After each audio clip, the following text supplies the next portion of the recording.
पृथ्वी पे जंग होने की वजह से पृथ्वी पूरी तरह से तबाह हो चुकी थी।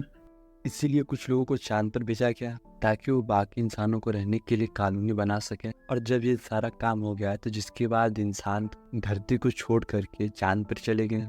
लेकिन चांद पे रहना इतना आसान नहीं था, क्योंकि वहाँ पे ड्योल का तूफान आया करता था, जिसकी वजह से सारे फैसले बदलने पड़े। जिसके बाद इंसान चांद पर माइनिंग करने लगे ताकि वो चांद पे रहने के लिए आसान हल ढूंढ सके, जिसमें कुछ लोगों को माइनिंग के लिए रखा गया जिन्हें माइनर कहा गया। और वहाँ पे एक स्कूल बनाया गया जिसमें माइनिंग करने वाले के बच्चे माइनर के साथ रहेंगे। हमें सीन शिफ्ट करके किसी एक बच्चे पे दिखाया जाता है जो कि इस चांद पे पैदा हुआ था। ये सभी मिलकर स्पेस ग्रोवर यानी जो गाड़ी चांद पे चलती है उसको चुराने के प्लान बना रहे थे। तभी वहाँ पर कोई आता है, इससे डरकर सभी छुप गए थे।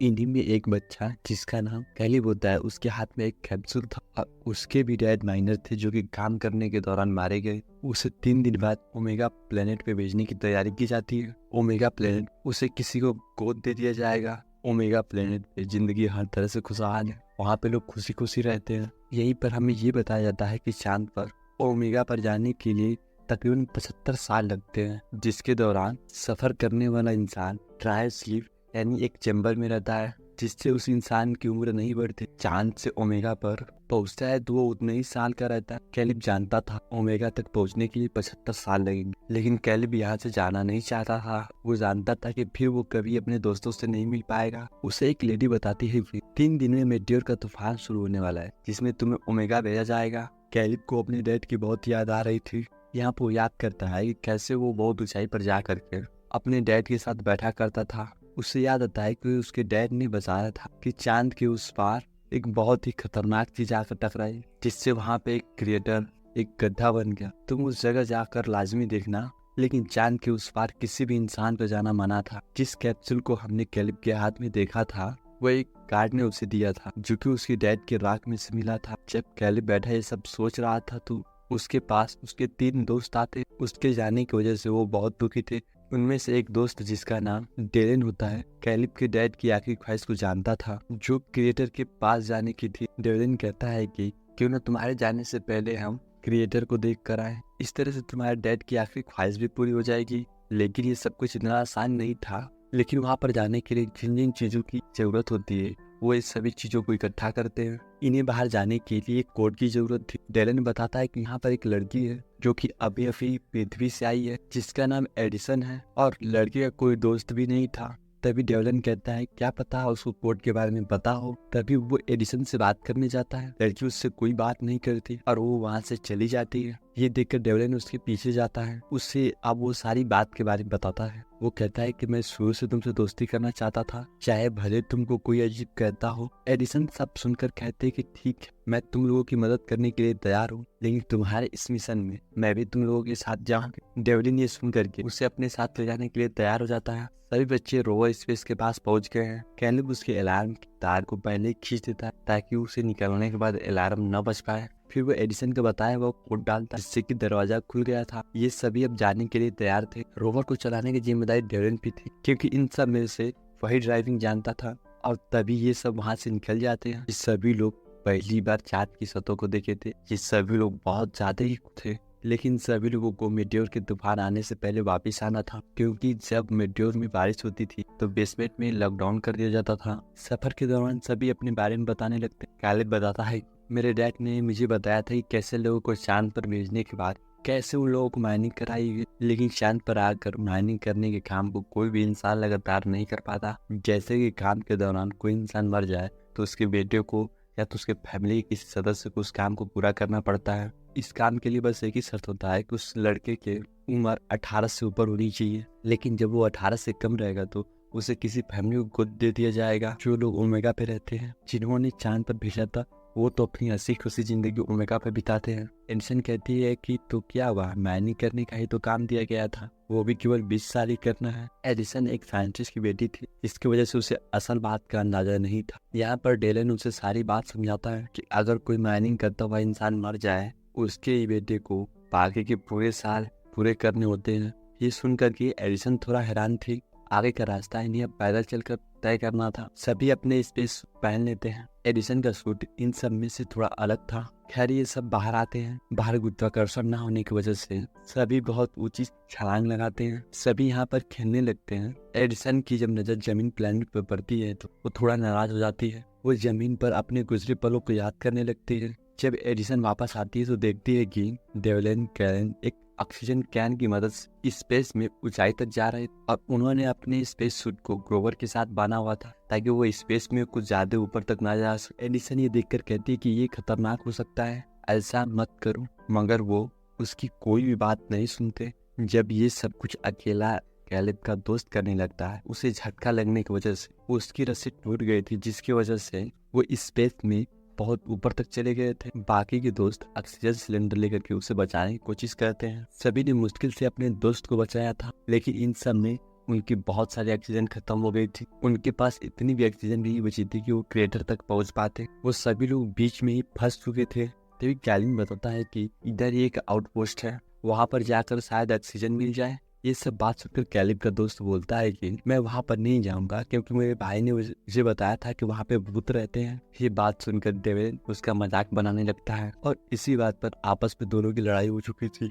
ये देखकर कैलिब जोर से चिल्लाता है कि जितना वक्त साथ रहने के लिए बचा है। इस बात को सुनकर के दोनों ने दोबारा दोस्ती कर ली थी। खैर ये आउटपोस्ट पे पहुंच जाते हैं, जिधर बहुत ही ज्यादा अंधेरा था, जहाँ पर इंसानों की परछाइयां नजर आ रही थी, जिसे देखकर सभी लोग डर गए थे। लाइट को जलाने के बाद पता चलता है कि वो कोई इंसान नहीं बल्कि पुतले हैं। लेकिन ये कोई आउटपोस्ट नहीं था बल्कि घर का मॉडल था। अगर ये चांद रहने लायक होता तो लोग ऐसे घरों में रहा करते, लेकिन खैर वहाँ पे थोड़ा सा खाना और ऑक्सीजन मिल जाता है और रात भी हो गई थी, इसीलिए सब उधर ही रात गुजारने का फैसला करते हैं। डिलन अपने बारे में एडिसन को बताता है कि मेरे डैड मुझे अकेला छोड़कर चले गए। एडिसन भी अपने बारे में बताने लगती है, मेरे मॉम डैड की तलाक हो गई थी, जिसके बाद मेरी मॉम मेरे भाई को लेकर के ओमेगा प्लेनेट पे चली गई।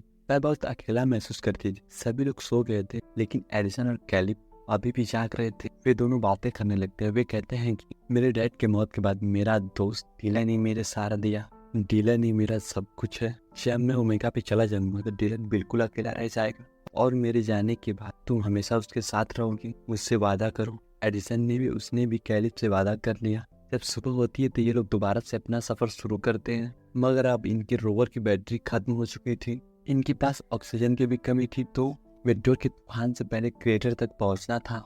ये सब परेशान हो जाते हैं, इसीलिए एडिसन ने सिक्योरिटी अलार्म को बजा दिया था ताकि मेट्योर की बारिश होने से पहले गार्ड्स आकर उससे बचा लें। ये लोग जल्दी से क्रिएटर के उस गड्ढे तक पहुंच जाते हैं जो कि दिखने में बहुत ही बड़ा था। ये सब सीढ़ियां उतर करके एक अजीब सी जगह तक पहुंच जाते हैं, जहाँ की एक दीवार पर एडिसन को एक बटन नजर आता है। उस बटन को जैसे वो दबाते वहाँ की सारी जगह ऐसे बदल गई जैसे कि ये लोग जमीन पर हो। ये सब कुछ असली नहीं था, लेकिन फिर भी इन्हें बहुत ज्यादा ही पसंद आता है। कैलिब यहाँ पर जब एक पत्थर हटाकर देखता है तो उसकी मॉम डैड की एक तस्वीर दिखाई देती है। कैलिब ने उस तस्वीर में अपनी मॉम को पहली बार देखा था। वो इस बात को समझ जाता है कि उसके डैड आखिर क्यों चाहते थे कि वो यहाँ पर आए। वो बहुत ही दुखी था। डेरेन उससे कहता है कि जिंदगी की इस हसीन पल को क्यों कम करे। यहाँ पे हर एक इंसान यही चाहता है कि माइनिंग के 20 साल पूरा करने के बाद ओमेगा पर जाएगा, और ये बहुत कम लोग होते हैं। तुम्हारे डैड ने भी इसीलिए तो अपनी जान दे दी। यहाँ पर उसे ये बात पता चलती है कि उसके डैड ने जानबूझकर अपनी जान ली थी ताकि कैलिब को ओमेगा पे भेजा जा सके, वो एक अच्छी जिंदगी गुजार सके, जिसके बारे में कैलिन के अलावा सब जानते थे। डेरिन कहता है कि अपनी डैड की इस गिफ्ट को लेने से इनकार मत करो, उन्होंने अपनी ये जिंदगी दे करके ये गिफ्ट दिया है। तभी इनकी बातों के दौरान एक दोस्त की तबीयत खराब हो जाती है। ये सभी अब जल्दी से उसको लेकर के अपने रोवर तक पहुंचने की कोशिश करते हैं, लेकिन तभी मेट्योर का तूफान शुरू हो गया था। वो सभी अपने खुद को बचाने की कोशिश कर रहे थे। एडिसन भी खुद को बचाते हुए इन सभी से अलग हो जाती। जब इन सबको एडिसन कहीं नजर नहीं आती तो कैलिब और डेलन एडिसन के हेलमेट में दरार आ चुके थे, जिसकी वजह से वो बेहोश हो चुकी थी। तभी डेलन उसको बचा करके वापस ले आते हैं, लेकिन तभी इसी बीच डेलन भी गिर जाता है, लेकिन डेलन को कैल्विन ने बचा लिया था। सभी लोग रोवर के अंदर आ जाते हैं और खिड़कियां भी बंद कर दी थी, लेकिन तूफान की वजह से वो खिड़कियां भी टूट चुकी। इसी में इन सभी के पास ऑक्सीजन भी कम थी, इसीलिए अब वो जीने की आस छोड़ चुके थे। सभी लोग उसी रोवर में बैठ करके अपनी मौत का इंतजार करने लगते हैं। सभी लोग समझ चुके थे कि अब वो लोग जिंदा नहीं रह पाएंगे, लेकिन इन सभी को एक बात की खुशी थी कि वो सभी लोग एक साथ मरेंगे। तभी अचानक में सभी बेहोश हो चुके थे। इस हादसे के बाद ये कहानी हमें कुछ वक्त आगे की दिखाई जाती है। सबसे पहले कैलिब दिखाया जाता है जो कि ओमेगा पर पहुंच चुका था, मतलब कि उस हादसे को 75 साल हो चुके थे। कैलिब अभी स्लीपिंग चैम्बर में था, तभी वो जाग जाता है। चांद पर से ओमेगा पर जाने के लिए तकरीबन 75 साल लगते हैं। इसके दौरान सफर करने वाला इंसान ट्रायल स्लीप यानी एक स्लीपिंग चैम्बर में रखा जाता है, जिससे उस इंसान की उम्र नहीं बढ़ती। जब वो चांद से ओमेगा पर पहुंचता है तो उतना ही साल का रहता है जितने साल का वो चांद पे था। उसे अपने दोस्तों के बारे में जानना, तब एक नर्स आकर के उसे एक ऑडियो डिवाइस देती है जिसमें उसके दोस्तों के मैसेज रिकॉर्डेड थे। उससे पता चलता है कि उस दिन इन सभी को बचा लिया गया था। उसके दोस्त अपनी आधी से ज्यादा जिंदगी गुजार चुके हैं। जैसे एक दोस्त ने अपने एक बेसबॉल टीम शुरू की और दूसरा दोस्त एडमिनिस्ट्रेटर बन गया। बाकी वादे के मुताबिक एडिसन ने टैलेंट से शादी कर ली थी। अपने दोस्तों की जिंदगी के बारे में जानकर, उनकी बढ़ती उम्र की उनकी आवाज को सुनकर कैलिब बहुत ही खुश होता है, मगर अभी भी उसे इस बात का दुख था वो अपने दोस्तों के साथ अपनी जिंदगी नहीं गुजार सका। ओमेगा प्लेनेट पे कैलिब को एक फैमिली ने गोद ले लिया था। वो इस माहौल में घुल मिल जाता है। अब वो यहाँ पर भाई के एडिसन को भी ढूंढता है, जिसके बारे में बताया था